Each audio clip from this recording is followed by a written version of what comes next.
gravando já? Esse é o cineasta Otávio Haddad Cury.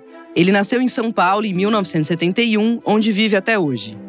Haddad significa ferreiro e Cury, padre. O Haddad é de ascendência libanesa por parte de mãe e o Cury, que na verdade se pronuncia Huri, é de ascendência síria por parte de pai. Hoje o Otávio vai contar uma história que começou a acontecer em sua vida há quase um quarto de século, precisamente num dia que abalou o mundo todo, e que por outros motivos transformou a vida do Otávio, sua relação com os livros e com o trabalho. Nessa história tem alguns padres, um telefonema misterioso de madrugada e reviravoltas rocambolescas. Essa história, na verdade, começou a ser escrita na cidade de Homs, no oeste sírio, em 1880, pelo bisavô dele. O poeta e professor Daoud Constantino Al-Cury foi um dos pioneiros do teatro sírio e editor da Al-Jarida Homs entre 1910 e 1914, um jornal da cidade ligado à comunidade da Igreja Ortodoxa. Daoud terminou de escrever o primeiro capítulo dessa história em Damasco, capital da Síria, pouco antes do começo da Primeira Guerra Mundial, entre meados de 1913 e 1914. Ou será que foi no Brasil? O Otávio só descobriu Daoud e seu legado em setembro de 2001 por meio de um livro recuperado durante uma viagem que fez com a família para o Líbano e a Síria. Era a comemoração de seu aniversário de 30 anos. Chegaram a Damasco no dia 11 de setembro, o dia do ataque às Torres Gêmeas, em Nova York. A viagem incluía a primeira visita da família a Homs, berço paterno. Eu sou a Flávia Santos. Eu sou Maurício Gonzaga. E hoje, a Rita Palmeira, nossa curadora e apresentadora, vai te contar a história de como um livro que chegou de um jeito absolutamente inesperado na vida do Otávio preencheu lacunas muito importantes na sua história familiar, mas também na história da cultura de um país inteiro. Este é o penúltimo episódio da segunda temporada do Livros no Centro, o podcast da livraria Megafauna. A cada edição, a gente te conta uma história diferente de leitores, escritores e dos livros que fazem parte da vida deles.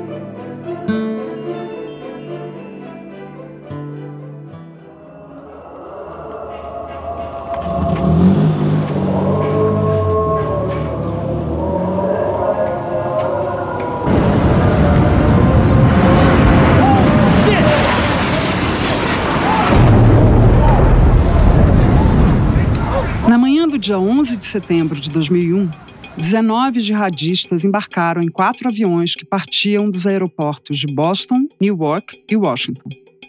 Mohammed Atta, o líder dos ataques, e mais 4 extremistas islâmicos lançaram o voo 11, que saía de Boston para Los Angeles na torre norte do World Trade Center. Menos de 20 minutos depois, o voo 175, que carregava outros 5 terroristas, foi lançado sobre a Torre Sul. O mundo inteiro, perplexo, acompanhava os ataques pela televisão. Você se lembra do que estava fazendo nesse dia? Na manhã do dia 11 de setembro de 2001. Chegamos no hotel Damasco. Liguei a TV, sintonizei algum canal e a imagem meio tremida e aí eu estava vendo a imagem das torres sendo atingidas por aviões, saindo fumaça. Olhando aquilo, eu falei, nossa, que filme é esse mesmo? E fiquei um tempo olhando aquilo porque não poderia imaginar que fosse alguma coisa diferente. De repente, aos poucos, eu fui vendo que não era um filme, que era uma reportagem. E pronto, estávamos em Damasco, recém-chegados, e as torres em Nova York tinham acabado de ser atingidas. O fato é que a gente ficou 2 noites em Damasco, teria uma terceira noite em Homs, que é a cidade do meu avô. Todo mundo com mais de 35 anos deve se lembrar onde estava no 11 de setembro de 2001. Mas imagina acompanhar essa notícia em um idioma que você não entende e sem nenhuma outra possibilidade de acesso a informações. Essa sensação acompanhou a passagem do Otávio pelo Oriente Médio, território então desconhecido por ele. E a viagem da família foi tomada pelo clima de incerteza e medo. 2 noites depois, a tensão ainda no ar, a família chegou a Homs, a oeste da Síria, a 160 quilômetros de Damasco, para dormir uma única noite. É irônico que exatamente nesse momento, em que boa parte do mundo olhava para o território sírio e suas imediações com preconceito e repelência, o Otávio começa uma fase de total encantamento com o mundo árabe, de reaproximação com seus antepassados. Começa aqui uma expedição que iria marcar sua vida e seu trabalho. Homs era uma cidade mais calma, se comparada à capital, Damasco. A família Dadkuri fez check-in no hotel e resolveu dar um passeio por uma parte antiga da cidade, no bairro Cristão. Os Kuri, aliás, eram uma família cristã. Foram para Bustan de Al-Diwan, os Jardins de Bustan. E aí, no meio desse passeio, meu pai, que até então era um turista daqueles que vai na van, vê tudo e não faz muitas perguntas ou não intercede muito, no meio da cidade, do bairro Cristão, ele pediu para o guia parar o carro e para ele perguntar se alguém conhecia o pai dele. E o guia então perguntou qual é o nome do seu pai, era Alberto Curi. Fizeram umas 6, 7 tentativas, mas ninguém tinha ouvido falar do Alberto Curi. O avô do Otávio tinha saído de Homs bem jovem, ainda no fim da Primeira Guerra. Então o jeito era voltar um pouco mais atrás na árvore genealógica. O pai do Otávio, Cláudio, pediu para o guia perguntar se alguém se lembrava de Daoud Constantin Al-Curi, seu avô e bisavô de Otávio, aquele que era poeta e professor. A primeira pessoa que escutou esse nome, em vez de falar não conheço, começou a conversar com o guia em árabe. A conversa se estendeu, o guia já falou para a gente, sim, ele sabe alguma coisa e deu um endereço para a gente ir. Fomos para uma igreja, era de noite. Tinha um padre, e o padre conversou com o guia e contou que ele era uma figura que tinha deixado escritos e tal. A gente sabia que ele tinha sido um professor, ou seja, nada me poderia sugerir que teria alguma coisa para ser descoberto ali. Aí sim, missão cumprida. Fomos para a cidade, dormimos na cidade do meu avô e dia seguinte era acordar e ir embora. A família ia acordar e voltar para Damasco. Mas no meio da noite, o telefone tocou no quarto do hotel.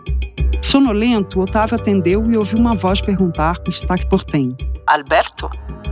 Otávio respondeu que era o neto dele. Alberto já tinha morrido fazia muito tempo.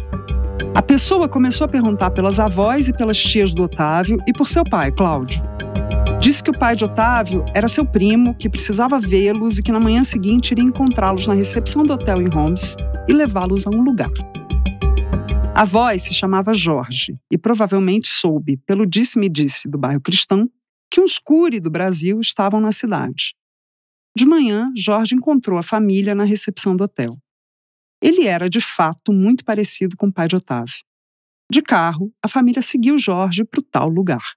Um centro cultural que chamava a Liga dos Amigos dos Imigrantes, que é um quartinho com uma pequena biblioteca, uma mesa de café, e foram chegando diversas senhoras, alguns senhores. Homs foi uma cidade que mandou gente para o mundo inteiro, da Austrália, Canadá, Nova York, Buenos Aires, São Paulo, Santiago, e sempre aparece alguém para visitar a cidade. Só que nós não éramos mais uns visitantes quaisquer. A gente era celebridade sem saber.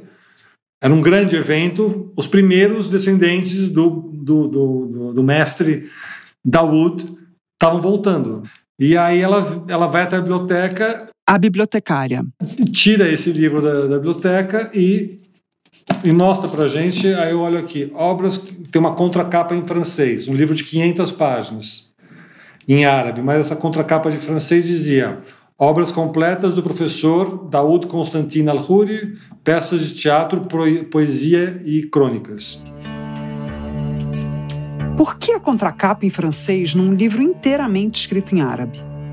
Com o fim da Primeira Guerra Mundial, uma revolta nacionalista aconteceu na Síria entre 1925 e 1927, contra o domínio francês. De 1920 a 1946, o país vivia o mandato francês, que também regia o Líbano e consistia no controle britânico e francês dos territórios. Com a dissolução do Império Otomano em 1922, coube à França o regimento da Síria em 1923. Isso durou até 1943. A Síria só veio a conquistar sua independência em abril de 1946 e foi um dos países fundadores da ONU. Ficou assim livre do domínio francês. O árabe é a língua oficial da Síria, mas antes da criação do árabe, o aramaico era a língua franca do país. Lá também se falam alguns dialetos árabes modernos, e também o curdo, o armênio, o turco e o siríaco clássico. Mas na Síria ainda se fala francês. Tem até canal de TV com transmissão em francês e em inglês. Bom, voltemos às obras completas do professor Daoud Constantin Al-Khoury, peças de teatro, poesia e crônicas. Ninguém na família sabia da existência delas. E o fato de terem sido escritas em um idioma que a família não dominava dificultava a aproximação com aquele livro. Por quem tinha sido organizado? O que o livro revelava sobre esse bisavô? A bibliotecária quis dar o livro de presente para a família, mas o pai do Otávio não aceitou. Disse que se houvesse mais cópias, ele ia dar um jeito de encontrar um exemplar no Brasil. De fato, na biblioteca do Clube Holmes, aqui em São Paulo, tinha vários. Primeiro, eu consegui uma cópia, acho que na biblioteca do Clube Holmes, fiz um xerox. Eu fiquei com esse xerox por anos, na minha casa, encadernado, em espiral. E aí, quando eu decidi fazer o filme, 6 anos depois dessa data, que eu acabei conseguindo uma cópia para mim, que hoje eu guardo como um tesouro. أتى حين كنت أحلم فيه مجرد حلم بأن أقع صدفة على بعض الكنوز. Houve um tempo em que sonhava somente um sonho, o de encontrar por acaso um tesouro perdido. O Otávio ficou fascinado por essa parte da sua história que nunca tinha sido contada, pelo menos não em português. 8 anos depois da descoberta desse tesouro, ele abandona de vez sua profissão de executivo numa empresa de internet e resolve assumir o trabalho como documentarista. Isso foi em 2009, e aquela seria a sua segunda experiência fazendo um documentário. 11 de setembro de 2001, e o que me levou a fazer o filme depois foi essa data, né? Que para o mundo foi uma inauguração de um momento de islamofobia ou de arabofobia, uma crise geopolítica e humanitária que se seguiu. Para mim, foi uma data que inaugurou um caminho contrário, um caminho de aproximação com uma cultura que para mim era própria, mas era inédita, e que eu tinha um livro que era uma porta para fazer o caminho contrário. Em vez de me afastar e estigmatizar, estudar, aprofundar e me aproximar da beleza do idioma, da caligrafia, da história. Para fazer um documentário sobre o livro do seu bisavô, seria preciso saber, antes de tudo, o que estava escrito nele. O pai do Otávio foi o primeiro a contratar uma tradução do árabe. Eles queriam compreender cada detalhe desse antigo e, ao mesmo tempo, novo componente da memória familiar. Então, seu pai distribuiu para a família o resumo traduzido de um capítulo chamado, adivinhem, A História da Família. Nele, a árvore genealógica esmiuçada remonta a 1880, com a chegada de um parente grego a Damasco, que logo se tornou padre. Lembrando porque Khoury significa padre, e que 1880 foi quando Daoud começou a escrever o livro, aos 20 anos. Em 2007, o Otávio conheceu uma figura importante na execução desse filme. Soraya Ismaili, a primeira mulher a ocupar o cargo de reitora da Unifesp e uma das fundadoras do Instituto da Cultura Árabe Brasileira, em São Paulo. Soraya indicou um segundo tradutor para Otávio, Khaled, um iraquiano imigrado que topou a empreitada e fez dupla com uma brasileira na tradução.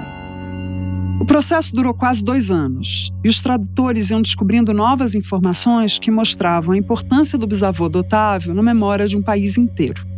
Daoud havia sido um dramaturgo com reconhecimento considerável na Síria. Passei a ler muito sobre história árabe para poder entender alguma coisa que me desse condições de falar, não, posso fazer um filme sobre isso, sobre o conteúdo desse livro. E então, em 2007, eu decidi que eu ia começar. Eu fui entendendo que ele participou de um tempo histórico muito delicado, que foi o final do Império Otomano e o nascimento dos primeiros autores a publicar em árabe, alguma coisa que fosse autoral, que não fosse textos do dia a dia. Um autor escrevendo alguma coisa em árabe no mundo otomano era uma coisa muito rara. Foram séculos de escuridão otomana. A descoberta seguinte veio com a chegada da tradução do prefácio do livro. E aí já dava para ter uma noção mais geral de tudo que constava na obra. Ela foi publicada pela primeira vez em 1964, na Síria.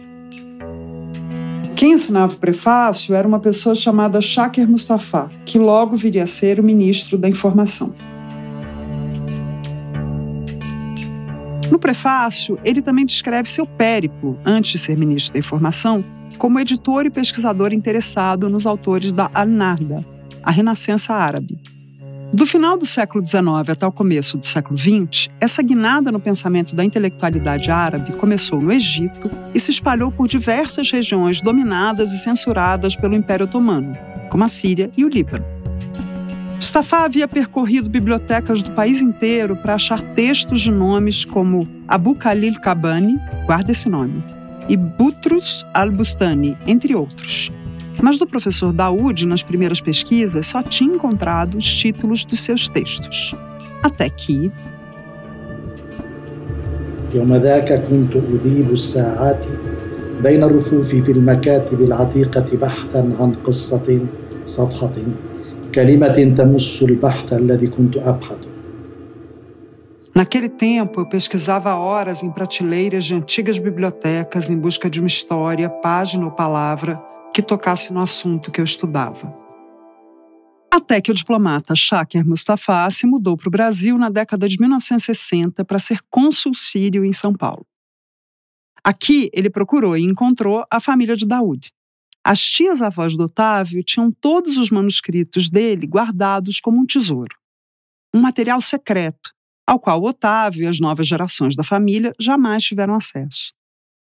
Os manuscritos foram trazidos para o Brasil pelo próprio Daoud, de navio, em 1924, quando emigrou com a família aos 64 anos. Em São Paulo, ele viveu por 15 anos até sua morte, em 1939. Os manuscritos, até então inéditos, não chegaram a sair do Brasil. Aqui foram transcritos e organizados por uma filha do Shaker Mustafa, uma intelectual formada na Palestina, que depois enviou material para a Síria. O livro foi publicado lá via Ministério da Informação, e a família pagou parte da publicação. Mas tudo isso era desconhecido para grande parte da família do Otávio. E meu avô morreu em 1960. Então, talvez explique um pouco por que esse elo com o mundo de lá, né, tenha se rompido, né, para o meu pai e tal, e ficado só uma informação vaga. Ele foi um professor lá. Professor de quê, você sabe? Sei. Aqui diz que ele era de matemática e artes, mas parece que ele tinha uma voz muito bonita. E a história dele, a importância histórica, é porque ele trabalhou que existiu essa figura de um sírio chamado Abu Khalil al-Kabani. O compositor Abu Khalil al-Kabani é considerado o dramaturgo pioneiro do teatro árabe na época do Al-Nahda e trabalhou entre as cidades de Damasco, na Síria, e Cairo, no Egito. O pai do teatro sírio influenciou gerações de atores e dramaturgos. Segundo o pós-fácil de Mustafa, al-Kabani era um sheik, uma pessoa muito influente que tinha um comércio de balanças no mercado de Damasco. E só uma personalidade dessas poderia dar o pontapé inicial no teatro local. Lá atrás, no mundo islâmico, a representação da figura humana não existia. Os grandes artistas visuais árabes, ao longo da história, desenhavam apenas passagens do Corão. A representação era, digamos, interditada, porque, segundo eles, só Deus, Alá, podia criar a imagem humana. Mas com a chegada da fotografia via Istambul, capital da Turquia, que tinha uma ponte cultural com a Europa, chegou também o teatro. Primeiro em Istambul, depois em Damasco. Al-Kabani logo começou a encenar peças, montou uma trupe e virou referência no teatro. Ele nasceu em 1835 e morreu em 1902. Foi contemporâneo do Daoud, que é considerado seu primeiro discípulo. O professor Daoud conheceu Al-Kabani em Damasco. E não demorou muito para o Daoud entrar na trupe de teatro do Al-Kabani. E aí começam as versões do que aconteceu. Parece que um dia os conservadores da sua época, né, os radicais, então, botaram fogo no teatro. E uma versão seria, então, que o Kabani teria sido levado para Homs com o meu bisavô. Lá eles estabeleceram uma pequena escola de dramaturgia por 2 anos. E aí o Al-Qabani, de lá, foi para o Egito. Quando ele chegou no Egito, o Cairo era uma sociedade super liberal. E lá ele se tornou o maior artista árabe do seu tempo. Cruzei com pesquisadores sobre o Qabani na Turquia e descobri que o cara ele foi na Exposição Universal de Chicago, em 1906. O grande artista da exposição, do pavilhão do Império Otomano era o Al-Qabani. Então, meu bisavô aparece na história porque ele foi nas palavras do Shakir Mustafa, o melhor discípulo do Al-Qabani.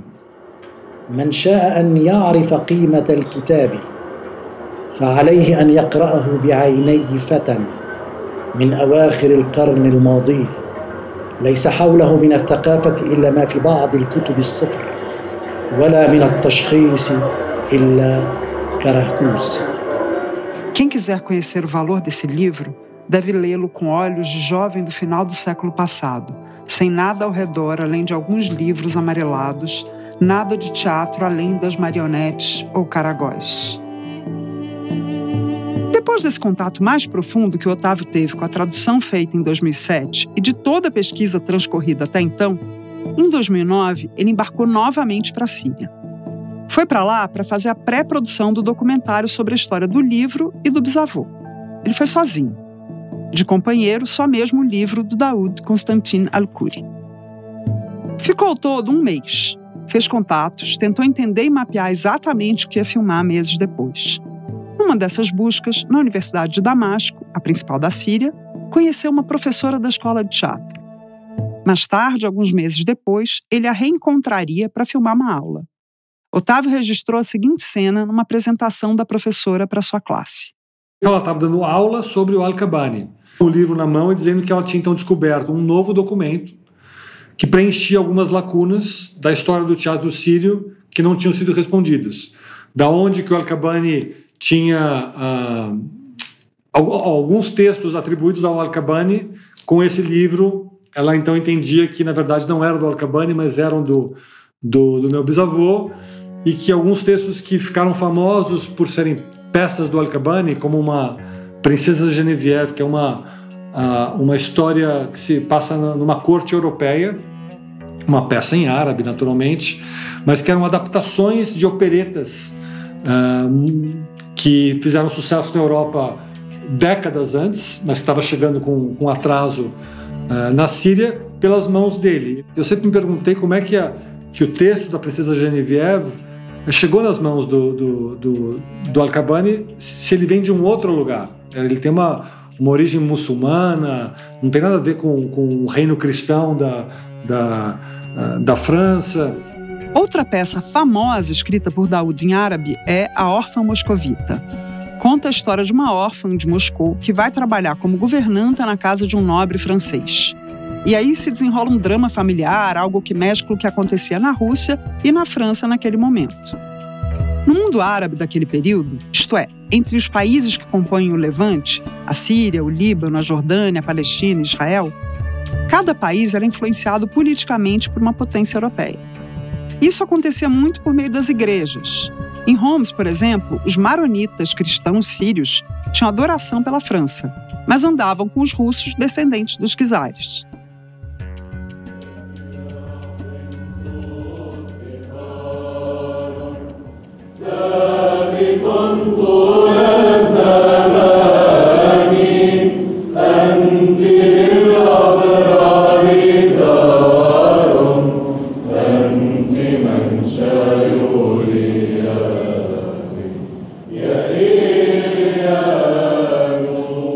Além das peças, o livro Obras Completas do professor Daoud Constantin Al-Khoury também tem poemas e crônicas. É um livro dividido em alguns livros. Ainda não foi totalmente traduzido, só 1/3 dele está disponível em português. Mas pelo sumário, avistamos textos de elogio fúnebre às nênias, contos escritos em verso e com moral, como por exemplo A Gata que Virou Noiva, ou a história de um solteirão vendedor de picles. Tem um capítulo que se chama Hinos Árabes de Exortação e Outros, que que são textos mais melancólicos que o Daoud provavelmente escreveu em São Paulo, com saudade da Síria. E, claro, histórias populares ou da oralidade incorporadas pelo próprio Daoud. Há também charadas, enigmas filosóficos e os chamados poemas de sabedoria, que mesclam política e religião com uma função mais pedagógica. Coisas místicas também, coisas mais filosóficas, como o segredo da existência. Eu falei, uau! Mas, na verdade, é só um apanhado de dúvidas. Então ele diz, o conhecimento do segredo da existência é um agitado mar imenso. Tem umas imagens bonitas, assim, né? Tem um poema só sobre religião, e ele diz aqui, nesse mais político, né? Não há diferença para o invasor ocupante entre o covarde e o maior gavião. Os dois se curvam mediante seu poder, um com a força e o outro com a espada atirada. Otávio voltou da pré-produção na Síria para São Paulo em 2009. E nesse mesmo ano foi de novo para a Síria, em setembro, para filmar. Em São Paulo, ele já tinha gravado algumas cenas de conversas com o tradutor, conversas na embaixada, sempre de pessoas se relacionando com aquele objeto livro, falando o que sabiam ou poderiam saber sobre ele. Para entrar na Síria, com equipe de filmagem e câmera sem autorização, não foi nada fácil.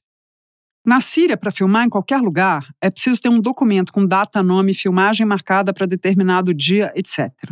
A equipe não conseguiu o documento. Apreensivos, eles embarcaram com visto de turista, mas acabou que tudo deu certo. O Otávio era diretor e personagem, história e ficção. Então, eu comecei a filmar sobre o que é essa história. A história é minha.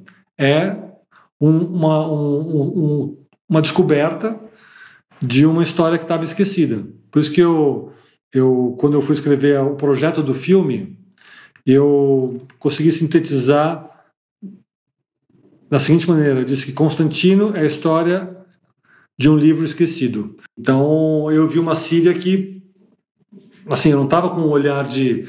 Enfim, eu tinha uma história muito grande para contar, não dava para... Enfim, não queria saber muito de política, porque eu tinha uma história muito desafiadora, assim, digamos, um filme familiar, né, para contar. Então, enfim, quando eu estava montando o filme, a Síria já não era mais o mesmo país. E eu fiquei nessa, será que eu incorporo isso de alguma maneira no filme? Mas eu decidi por não incorporar. A história do Otávio começa com 11 de setembro em 2001. E na época da montagem do filme, em dezembro de 2010, começa no Oriente Médio outro grande marco da história recente, a Primavera Árabe. Uma série de protestos contra a corrupção e a estagnação da economia. A onda teve início na Tunísia e seguiu para a Líbia, Egito, Iêmen, Síria e Bahrein. As autoridades, claro, agiram com violência e tiveram apoio das milícias governamentais e das forças armadas. Os manifestantes reagiram violentamente e, em consequência da Primavera Árabe, que só terminou em meados de 2021, seguiu-se a Guerra Civil Síria. Iniciada em janeiro de 2011, a revolta armada tomou força em março daquele ano e continua até hoje. Bashar al-Assad segue no poder. Mais de 400 mil pessoas morreram e outras centenas saíram em diáspora. عرب قليل العلم والمعرفة، عرب كثير الكبر والعجرفة. ما حب عرب، فلاح عرب، خالي من العرفان.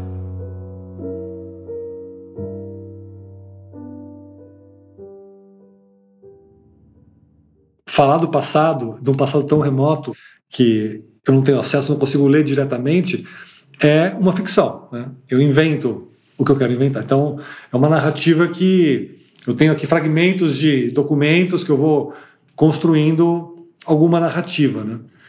E dessa história toda, né, existem outros personagens, mas o personagem dessa história principal sou eu, né? Eu que descobri o livro, eu que fui atrás, eu que me transformei com isso.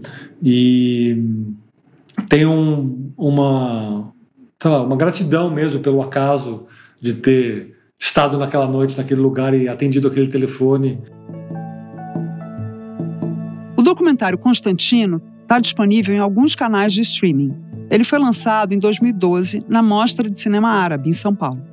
Nele estão em cena 2 personagens, em 2 tempos históricos diferentes, unidos por um livro.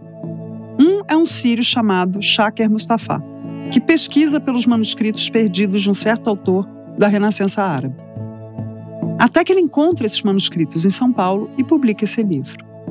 O outro é o Otávio e sua história, que começa no 11 de setembro de 2001, descobrindo esse livro e o traduzindo, indo atrás dessa história familiar.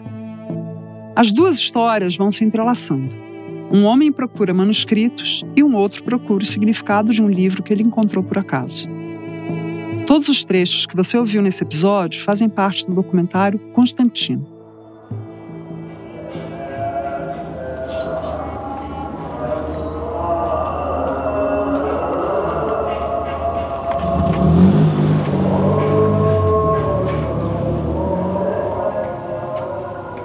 Bom, a minha recriação um pouco da biografia dele, ele nasceu numa casa com muitos livros, porque o pai dele era uma espécie de um homem, um funcionário público que escrevia, tinha muitos livros. O pai passou 15 anos em Istambul estudando lei islâmica, quer dizer, ele era uma espécie de um homem do governo. Muito difícil imaginar que mundo era esse, né? Que cidade era essa de Homs. Então ele era uma pessoa culta, sabia ler diversos idiomas, e isso fazia dele uma pessoa muito importante, uma pessoa com valor para as outras, que ele acho que soube usar sendo professor, que era também uma coisa nova. História, ficção, acaso, manuscrito, livro, documentário. Uma história contada é passada para frente e perdura no tempo. Bom, e por incrível que pareça, ainda tem mais um manuscrito nessa história, ainda mais longínquo. Quando eu digo que essa história ela não terminou, a descoberta desse livro continua transformando a minha vida. Eu, recentemente, há uns 3 meses, alguém me marcou no Facebook. Era um sírio, uma pessoa que Otávio conheceu nas filmagens e que inclusive aparece no documentário. Desde então, com a Guerra Civil Síria, ele foi morar no Canadá. Essa pessoa marcou o Otávio em 2 fotos do seu bisavô Daoud. Otávio nunca tinha visto essas fotos. Numa delas, Daoud estava dando aulas para uma turma. Na outra, Daoud está reunido com escritores da Renascença Árabe. E eles estão vestindo o mesmo tipo de roupa. Essa pessoa, ela estava com o nome de Metropolitan Athanasius. Metropolitan é um nome de uma posição na Igreja Ortodoxa de alguém importante, uma espécie de um metropolitan, uma espécie de um bispo local, assim, uma autoridade religiosa. Foi um intelectual, e então é uma persona que online usava a persona desse padre ortodoxo do passado, da época do meu bisavô. E ele me perguntou assim: Are you related to Daoud Khoury? Você é parente do Daoud? Otávio ainda não sabia o nome da pessoa, nem de onde ela estava falando. Mandou o documentário e logo descobriu que se tratava de um diácono ortodoxo que tinha estudado teologia na Grécia, com mestrado em História das Religiões. Atualmente, esse diácono vive em Los Angeles e pesquisa a obra literária do Daoud Khoury. Está, inclusive, em vias de publicar um livro sobre ele. Mais precisamente sobre a presença e a importância dele na comunidade síria de São Paulo. Enfim, um padre sírio e que, em algum momento da conversa, fez a seguinte pergunta para Otávio. Falou assim: você conhece o manuscrito? Eu falei: que manuscrito? Ele falou: o manuscrito do pai do Daoud, do seu tataravô. Você comentou que ele era uma figura que tinha Exato. Então, que tinha alguma coisa de manuscritos, em alguma passagem eu li, e lá eu perguntei, na viagem, se alguém sabia alguma coisa desses manuscritos. Ninguém nunca ouviu falar de nada. E aí ele falou: eu tenho aqui, eu vou te mandar. Como assim você vai me mandar? Tipo, me dá seu e-mail. Pum. Na hora ele me mandou um PDF com 360 páginas de uma obra. O original manuscrito está depositado na Biblioteca Nacional Francesa. Nele, o tataravô do Otávio descreve o que ele vê em certos pontos da cidade. Um misto de historiador e geógrafo. Por exemplo, ele escolhe uma igreja e comenta cada parte dessa igreja, o pórtico, a nave, etc. Menciona o rei que mandou construir a tal igreja. Fala da invasão e consequente destruição dela no século seguinte. Era uma época em que a fotografia ainda não havia chegado à Síria. E tem alguns desenhos. E ele replica algumas inscrições árabes, gregas e em aramaico também, que era uma língua, que é a língua que falam que Jesus falava, né? O que eu recebi de tradução é sobre uma igreja, uma mesquita, uma tumba. Tem a tumba do santo Elian, que é um santo de Homs, que é um cara que se converteu ao cristianismo no século III. E tem coisas cotidianas, quer dizer, um livro que gerou outro livro. Se isso vai virar um filme, não sei. E tem uma beleza plástica, né, nessas imagens, assim. História, ficção, acaso, livro, documentário, manuscrito. E uma vida transformada por esses acasos. Esse ano, eu estava numa festa e aqueles papos de festa, durante o dia que se conversa, e acabou o mundo árabe caindo a história e eu acabo contando essa história. Resumida, porque é uma história longa. E a pessoa que escutou tudo que aconteceu comigo desde que eu encontrei esse livro, eu contei um pouco também da evolução da minha vida, do antes da descoberta e o que tinha acontecido. E a pessoa falou: esse episódio, né, a descoberta desse livro, te transformou num cineasta. Mas eu nunca tinha pensado que a descoberta desse livro foi uma semente que foi ali germinando em silêncio. E quando eu falei para mim, né, quero fazer cinema, no fundo estava ligado com a descoberta de uma coisa absolutamente inacreditável, né? E de repente, bum. Eu volto já para conversar com a Flávia e com Gonzaga sobre a história do Otávio.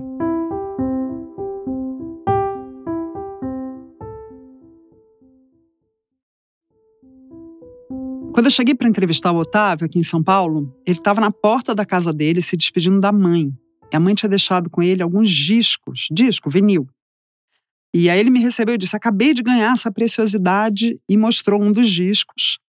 E ele falou: isso tem tudo a ver com a história que eu vou contar. Aí a gente entrou, a Irene, diretora da Megafauna, que também participou da entrevista, estava lá dentro já, e o Otávio colocou o disco, uma música, assim, pra gente escutar.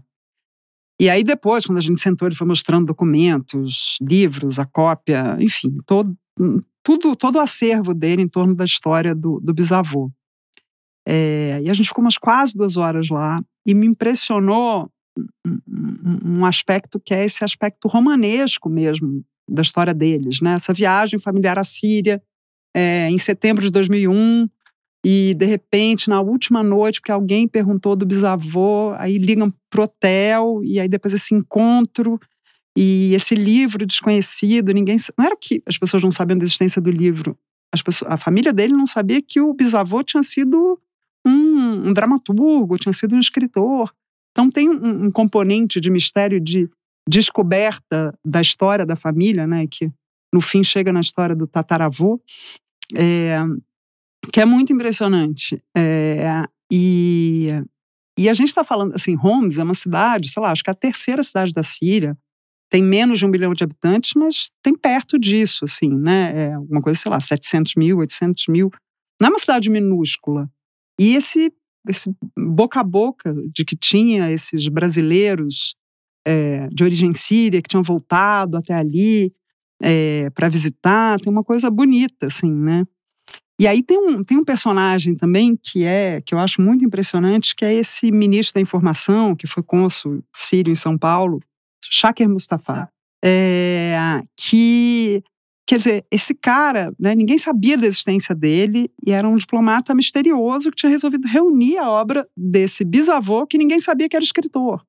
Então, quem era esse cara? Acho até que ficou fora do roteiro um encontro que o Otávio teve, acho que com o filho desse diplomata, acho que nos Estados Unidos. Assim. Então, História com muitas camadas e de uma investigação mesmo em torno do livro e da história familiar. E quando a gente foi entrevistar o Otávio, eu tinha acabado de voltar de Paraty. Eu tinha feito a mesa com o Mohamed Mbougassar. E aí eu fiquei muito fascinada porque eu achei que tinha um componente de A Mais Recôndita Memória dos Homens, né? O livro do Sartre, que ganhou o Goncourt e que saiu pela Fósforo no Brasil. Nessa história do Otávio, assim, esse diplomata dos anos 60, essa viagem, esse acaso, né? Essa coisa dos acasos, assim, você tá naquele lugar, naquele momento, enfim, foi intenso aí. Essa história da família Cury, né, romanesca, em torno de um objeto, depois dois, e uma saga buscando essa origem, me lembrou de um livro que não é em torno de um objeto, mas é a casa, né? Me lembrou o livro Crônica da Casa Assassinada, do Luiz Cardoso, que conta a história de uma saga familiar e os seus bafões, como diria minha amiga Ju. E só que no livro do Cardoso é a casa que é esse objeto que transforma as pessoas. A sua amiga chama o livro do Luiz Cardoso de livro de bafão? A Ju, ela é companheira do Caleb, da Fósforo, e eles têm um podcast. E no podcast eles fazem umas listas, e na lista, uma lista que eles fizeram é a lista de livros de bafões familiares. E aí eles colocaram esse livro do Lúcio Cardoso lá nessa lista. Assim, eu não lembro os outros livros, mas acho que tinha até um quadrinho que o Caleb fala, enfim. E aí nesse livro conta a história dessa família, uma família que empobreceu, né? Era uma família rica, abastada, que empobrece. E no livro meio que é tipo um retorno, uma conversa da família sobre um dos filhos, uma mãe doente, um filho meio queer, que fica meio escondido num quarto, que acha que é a reencarnação de uma outra tia queer. Então fica essa coisa da família tradicional mineira escondendo os seus fantasmas na casa, assim. Por isso que é a crônica da casa e não das pessoas, assim. Eu achei que meio que me lembrou dessa coisa da saga da família, só que aqui no caso do Lúcio Cardoso é uma coisa mais pudica da família, assim. É engraçado até, né? Porque o livro do Lúcio acho que é do fim dos anos 50, né? E aí, de repente, a gente tá aqui. Então, é um livro queer, não sei o quê. Atualizando, né? Atualizando. Para mim, o que mais impressionou é que essa história tá emoldurada por dois momentos históricos super importantes, né? 11 de setembro, a Primavera Árabe, né?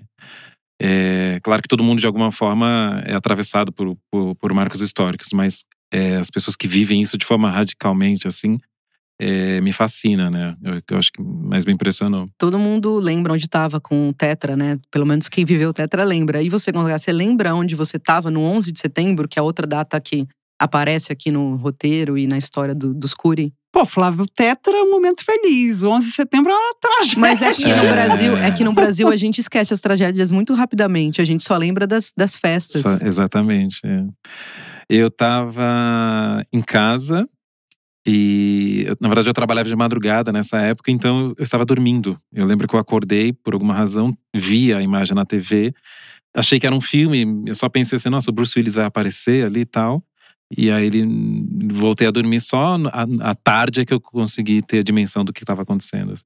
Para quem não se recorda, no 11 de setembro aconteceu no mundo que a internet não era tão assim, tipo, que a gente conseguia saber tudo o que estava acontecendo agora. Eu lembro que eu fazia curso técnico de administração de empresas, veja bem, e foi quando o curso técnico separou do médio. Então eu estudava numa escola no médio e na outra escola no técnico. Assim, gente, a internet era discada na época. Assim, você só conectava meia-noite porque era mais barato. E aí, quando eu chegava sempre atrasada, tinha um combinado lá com a escola, com o curso técnico, eu chegava meio atrasada. Eu entrei na sala, tinha aquelas TV assim, ó, fim dos anos 90, na gaiola. E aí eu olho pra TV e tá um avião batendo na torre. Aí eu, tipo, claramente, sem saber de nada, falei assim, nossa, vocês estão vendo um filme. E aí eu tomo um pito da professora, que é a professora Clara, assim, depois que eu fui ver o que aconteceu e tal. Então, meio que essa é a minha lembrança do 11 de setembro. Mas sabe que muita gente teve essa sensação, né, de estar assistindo a um filme. Tem muito relato disso. Falando em filme, eu me lembrei do filme chamado O Mauritano, que é baseado num livro que se chama O Diário de Guantánamo, que saiu pela Companhia das Letras. O autor do livro, o Mahamadou Slahi, foi preso sem uma acusação formal. Ele foi preso em 2002 e ficou preso até 2016 sem ter uma acusação formal por parte do governo americano. E aí, a partir mais ou menos de 2005, ele começa a escrever as memórias dele, o diário, na prisão de Guantánamo, né? E é uma história fascinante, porque aí, enfim, mostra todas as torturas, tudo o que aconteceu com ele na prisão, a relação dele com a família. Tem um lance de que ele, na verdade, assim, ele foi chamado para depor, e aí ele foi espontaneamente. Ele é um engenheiro elétrico, um cara muito, muito inteligente, e não voltou mais, né? Tem toda a aflição da mãe ali, etc. E tudo isso se deu porque ele tinha um parentesco com um dos caras que atacou as Torres Gêmeas mesmo e tal. Aí os Estados Unidos mandou prender e ficou. Ele era o quê? Primo, isso? Acho que ele era primo. Eu acho que ele era primo. Pra mim tem uma coisa assim, também nessa onda um pouco do que o Gonzaga falou, de gente que tem a vida muito marcada por eventos terríveis, assim, né? Por marcos históricos.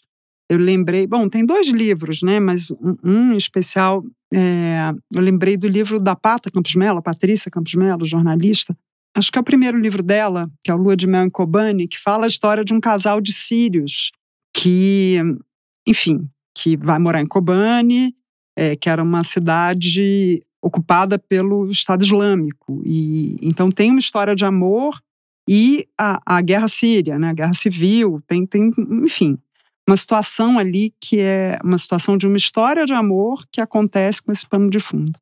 Aliás, um spoiler, a Pata é a nossa convidada para o Devorados, daqui a pouquinho. Mas também lembrei de um outro livro, o livro da Pata saiu pela Companhia das Letras. Lembrei do livro também, um livro que saiu pela Fósforo, da Simone Duarte, que chama, esse acho que saiu tem uns 2 anos, O Vento Mudou de Direção, que também tem a ver com 11 de setembro e de histórias de gente do 11 de setembro, que tiveram alguma relação ali com 11 de setembro. É isso? Então, bora pro quadro Sabe Aquele Livro. Quem já trabalhou como livreiro sabe que uma das atribuições do cargo é decifrar enigmas. Então, para treinar aqui a habilidade da adivinhação, a gente criou o quadro Sabe Aquele Livro? Funciona assim. Você manda um áudio descrevendo a obra que está procurando e a gente desvenda o mistério aqui no podcast, de improviso. Na temporada passada, eram 3 áudios por episódio. Nessa temporada, a gente tem só um áudio por episódio. Então agora é sem segunda chance. Vocês estão prontos? Tô meio mal, mas tô pronta. essa temporada eu tô que nem o Palmeiras. É que foi só uma, né? A Flávia tá quase chegando, né? Quando quase parece chegando. Que vai ganhar, não ganha. Não ganha. Eu continuo do mesmo jeito, gente. Vocês sabem, né? O áudio foi mandado por uma ouvinte anônima da cidade de São Paulo. Oi pessoal, eu tô com uma dúvida aqui procurando um livro que eu não lembro o nome, mas eu sei que a capa é uma capa, a cor predominante assim é um azul claro, mas tem também uma faixa em rosa claro assim na parte superior da capa, as bordas são azuis, tem azul no meio ali, mas tem esse trecho em rosa em cima, um rosinha claro. E aí tem uns dedos desenhados, uma lupa, umas abas de tipo janela de computador, né? Quando a gente está navegando na internet. E enfim, é uma capa meio chamativa, assim, as cores são vibrantes. Mas eu não lembro o nome. Vocês por acaso sabem que livro é esse? Uau! Eu lembrei daqueles da Rocco da biblioteca, sabe? A livraria, nananã, mas não é, não. Eu pensei do Murakami. Azul claro, rosa em cima, mas o nome do livro. Não é. Não é Murakami. Não é Murakami. Porra, isso foi difícil. Porque assim, janelinha de internet é um negócio muito específico pra gente não lembrar. Essa descrição, eu acho que tem tanto detalhe que acaba atrapalhando vocês. Porque vocês sabem que livro é esse. Tenho certeza. Dedinhos e janelas em internet. É da Fósforo? Não. Não? Então não é o que eu tô pensando. Gente. Dá uma dica aí. É um livro que acho que inclusive fica exposto na Megafauna, porque é um livro que acho que tem boa saída. E é um livro de não ficção. Não, eu imaginei que era de não ficção, não sei. Mas o problema é a cor, assim. Eu pensei em outros livros, mas pra mim é a cor. Eu não faço ideia, foi difícil esse. Você, Flávia, o que tá acontecendo, gente? Eu só queria, na minha defesa, a gente tá gravando de manhã, tá? Normalmente a gente grava à tarde, a gente tá gravando de manhã, tá todo mundo mais devagar, né? Sem chance. Gente, vocês não vão acreditar quando eu falar o livro que é. O livro é A Máquina do Caos, do Max Fischer. Que saiu pela Todavia. Putz, mas aí… olha, essa descrição merece… Tradução do Érico Assis, capa do Daniel Trench, com ilustração do Sebe Agreste. Esse vende bem mesmo, mas na minha defesa eu acho que aquela cor é verde. Cara, eu tô com o livro aqui, é azul. É azul. Não, é azul, assim, é só, enfim. Ele é bem colorido, né? Bem colorido. Quer dizer, eu tô com o livro aqui no celular, né? Mas eu também diria que é azul, porque eu lembro do livro. É um livro com uma capa marcante, aliás, bem bonita. Sabe que eu nunca prestei atenção que eram janelinhas de internet? Também não. Por isso que eu falei, eu acho que o excesso de informação prejudicou vocês. Talvez uma coisa mais assim. Mas é isso, ninguém acertou. Para participar do quadro Sabe Aquele Livro, é só mandar seu áudio para o WhatsApp 11 910 15 0229. Conta pra gente também se você tá conseguindo adivinhar as charadas que passam por aqui.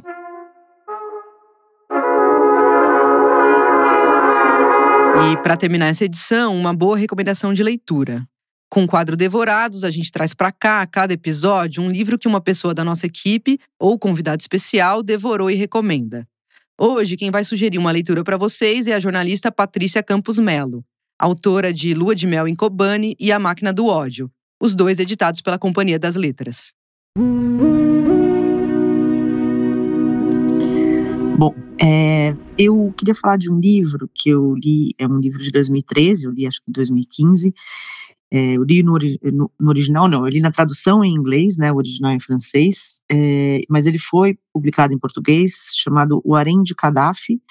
Aqui foi publicado pela editora Verus, e é uma história, é a partir de uma jornalista francesa, que é uma jornalista com grande experiência de coberturas de guerras, de conflitos, correspondente internacional, que chama Annick Cogin. Ela foi cobrir a queda do Gaddafi em 2011, e aí ela ficou muito, ela estava muito impressionada já de como as mulheres estavam ausentes, né, de toda a coisa da revolução, da oposição. E aí ela se aproveitou de uma coisa que é uma vantagem para jornalistas mulheres em países muito conservadores, que é que ela conseguia falar com as mulheres, né? Então, para entender qual tinha sido a função das mulheres na Revolução, etc. E no meio dessa apuração, ela se deparou com uma história horrível, que era um tabu, que as pessoas não falavam na Líbia, né? Que era que o Muammar Gaddafi mantinha mulheres escravizadas sexualmente no palácio presidencial. Elas ficavam ali num porão, e então a história usa uma dessas mulheres que a Annick Cogin conheceu, que ela chama de Soraya, né, não é o nome verdadeiro, e a Soraya conta a história dela, de quando ela tinha 15 anos, o Gaddafi foi visitar a escola dela, e aí ele botou a mão, assim, ela foi escolhida, foi uma das meninas escolhidas para entregar flores para o grande líder, né, se tinha toda aquela idealização do ditador, e aí aconteceu o que era, depois descobriu que era uma tragédia, que era ele gostou dela e pôs a mão na cabeça dela. Esse era o sinal para os guarda-costas dele de que ele queria esta mulher, esta menina. E ele fazia isso, ele simplesmente sequestrava. No dia seguinte, foram basicamente no salão de beleza onde a mãe da Soraya trabalhava, e a Soraya também, e falaram assim, não, a gente vai levar ela. E eles sequestraram ela, e ela ficou ali escravizada sexualmente, com 15 anos, e tinha muitas dessas mulheres. Então, assim, uma das coisas interessantes é que ele, nessa ditadura do Gaddafi na Líbia, ele fazia uma propaganda e muito enganosa de que ele era a favor dos direitos das mulheres, ele mudou ali a lei do divórcio, deu mais direitos para as mulheres, né, dizendo que era um modernizador nos países islâmicos, e na realidade o cara era um predador sexual, um estuprador. E então esse livro conta essa história, ela faz uma coisa interessante, que ela ouve a história da Soraya, né, e ela descreve como foi contado para ela, aí ela vai investigar a história, então ela vai atrás das pessoas citadas, ela vai atrás dos familiares, das pessoas todas envolvidas, e aí ela também quer mostrar como isso era, essa coisa do harém, da escravização sexual das mulheres era uma coisa muito maior. Ela acha outras mulheres que também, obviamente, sem revelar o nome verdadeiro, contam para ela suas histórias de como elas tinham sido sequestradas e tinham ficado ali exploradas anos e anos, e depois, obviamente, quando finalmente conseguiam escapar ou eram liberadas, porque por algum motivo o Gaddafi não se interessava mais por elas tinham a vida perdida, porque elas estavam num país super conservador, elas tinham sido escravizadas sexualmente, então muitas vezes nem as famílias as acolhiam. A história é muito, muito interessante, assim, fala também muito sobre a sociedade líbia na época, e também parte da história se passa em Sirte. Sirte era a cidade natal do Muammar Gaddafi, e onde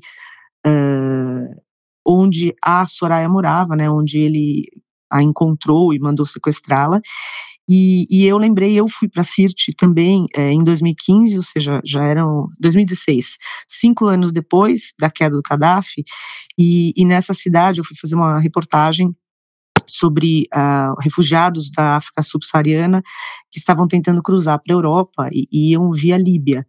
E eu fui para fazer essa matéria, e 5 anos depois da queda do Gaddafi, o país era um país sem governo, né, era dominado por milícias. Lá em Sirte, por exemplo, a gente cobriu, você tinha um fronte que era uma milícia fundamentalista contra o Estado Islâmico, né, ali um fronte de guerra, era um país totalmente despedaçado, mostrando que também a intervenção dos ocidentais para ajudar a derrubar o Gaddafi também teve um resultado desastroso, tão desastroso quanto a ditadura do Gaddafi.